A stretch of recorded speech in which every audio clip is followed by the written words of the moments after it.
Okay, we are three big Spider-Man fans here. We read a lot of the comics, we watched a lot of the cartoons, we look forward to all the movies, and we're going to talk about the aspect of the films that interests us most, which is the adaptation side of it, or how they've taken things in the comics and translated it to screen.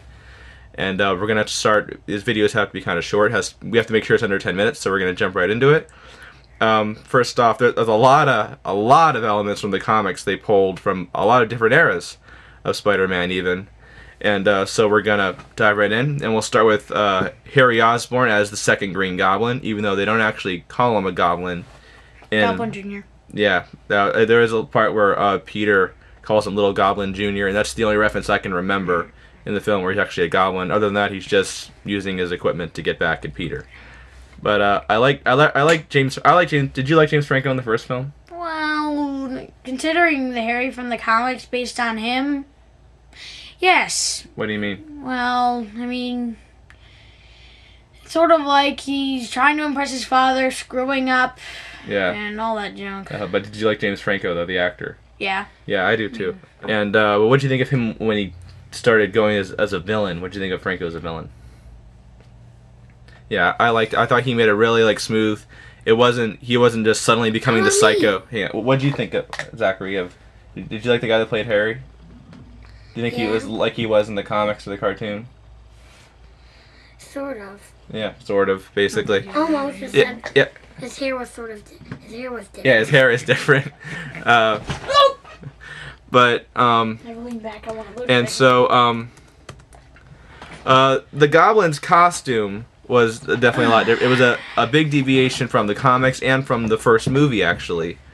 And they turned it into more of a fighter pilot kind of thing. They didn't even really try to incorporate green into it very much. Still had Except for the mask in the back. Yeah, thing. he still had the it was sort of pumpkin like a bomb. parachute, actually. Still had the pumpkin bombs and all that. It was. Yeah. And it was a lot of fans didn't like it. What did you think of it? I'm gonna follow the crowd. I mean, seriously, it's a fighter pilot, not the Green Goblin. What? It looks more like, as I agree with yeah. you, it's a fighter pilot, not Right. not the Green Goblin. How about you, Zach? Did you like the new Harry's costume as the Goblin? Yeah. No. Why not? Because I don't like it much. I just like the Green Goblins up there.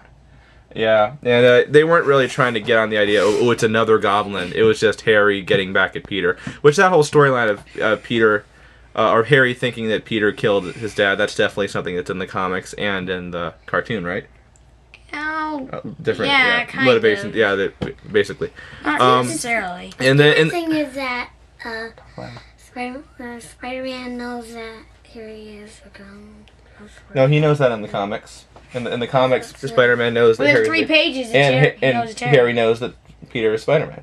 Both ways. But still. How did he find that out again? He in the comics he finds out. Yeah. Yeah, he finds the Spider-Man's torn up costume, and he figures out he'd been suspecting for a long time anyway.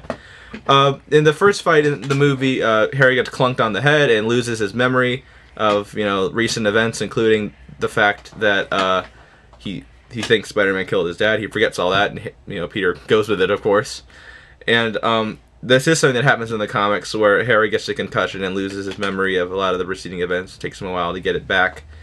And so did you like how they handle that pretty much? Well, yeah, I was sort of surprised that they added it at all. I mean... Yeah, I didn't know that. I didn't know that was coming. And I think it was just so you could see Peter And the and dancing Harry. part when Peter was dancing. Yeah, well, we'll do that. We'll talk about that later. In the next video, we'll talk about that. But so that memory loss thing was cool. They put that in, and let's see here. Oh, and in the end, let's talk about MJ. The love triangle between Harry and MJ and Peter is definitely something that's in the comics and the cartoon. And I thought they did a pretty good job with it in the first film. I think they did an even better job with it in this one.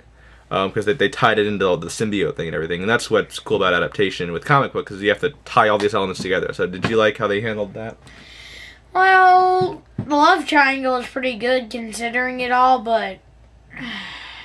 why did they cut it out completely in the second movie? Well, it's still kind of there when Harry says, you stole... I'm gonna get something. Okay, you stole... yeah, one line. And the rest of it... Yeah, he says that Bye-bye. you stole my father's love, you stole MJ, and all that. So it's still kind of there. And then in the end, Harry comes back and decides to help Peter, and they actually fight together. This is something that happens in the comics where they actually fight the Hobgoblin together, Spider-Man and Harry. And in the end, of course, Harry does forgive Peter before he dies, and he actually, he rescues him just in the nick of time. And he actually dies in the movie. He dies because Venom stabs him with his own glider. Irony there. And in the comics, the Goblin formula that he took ended up being poison, and it actually kills him right there. But right before he dies, Peter says, "Why'd you come back for me?" And Harry says, "What else could I do? You're my best friend." The movie, Harry says, "You're my best friend," and then Peter says, "No." No, he says, "You're my friend." But yeah, Harry says, "You're my friend," and then Peter says, "Best friend." So it was a nice nod to the comic there at the end. They actually, it's pretty rare in comic book movies when they actually have the dialogue from the comics put into the film. But this is one of those. Especially in the exact same Yeah. So scene. overall, I think Harry's best part of the movie. They handled it very well, and I'm happy with it. Now we're gonna move on to Sandman. Sandman is not the most popular Spider-Man villain out there, but he is one of the first. He's been around since Amazing Spider-Man #4. He's one of the first villains ever. And I liked Thomas Hayden Church. Definitely looks like the character. Doesn't share a lot of the. They changed the character a little bit, but a little bit. okay, quite a bit. Flint Marko is not. In the way I've read the comics, he's not as sympathetic of a character. I think they did fabricate all that stuff about his daughter dying and everything, and he does have an unhappy family life, and that from reading one of the comics that he did not have the best. He had kind of a hard life. He doesn't have the most drawn out backstory of any Marvel character, that's for sure. They had to make up a lot of it, and that's probably one of the reasons that his character wasn't all that interesting in the movie, is because he doesn't have that elaborate of a backstory. But and then his origin in the comics, he gets his sand powers because Bluey. yeah, it's like this bomb thing where they're doing this like nuclear weapons test or something. Man, if the military found that out, they would use it on all their troops. Yeah, but it's some accident where he's escaping, and one thing they did get right in the movie is that Sandman is an escaped convict, and Flint Marko gets away, and he gets into this testing site where they're about to do a nuclear test site, and somehow his DNA gets fused with sand and all this stuff. So the origin, sand under his feet. it was different in the movie a little bit, where he drops in. They're doing some kind of weird molecular. Whatever What it a is. coincidence. Yeah, one of those things right in the middle of New York, But it was a cool scene. Right in the middle of one of the most populated cities there is. Yeah. So similar origin, even though the details are different. And the costume almost exactly like the comic book. Much the closest in design to any of the characters, I think. In the original comic, he had long sleeves, and later they gave him short sleeves. That's the only difference I see. It just dead on, perfect. And obviously the most controversial, maybe one of the most controversial adaptation decisions in the film is Sandman being Uncle Ben's killer. And it was an accident, of course. I mean, overall, how did you think about how they handled it? They didn't need it, period. I mean... It was to connect Peter, basically, with Sandman somehow, and give him a reason to go after him. The story There's wouldn't 1 have been minute left. much different if you had cut him out completely. Well, I don't know about that, but I would have probably preferred Sandman be cut overall and spend more time on Venom, but we'll talk about that later.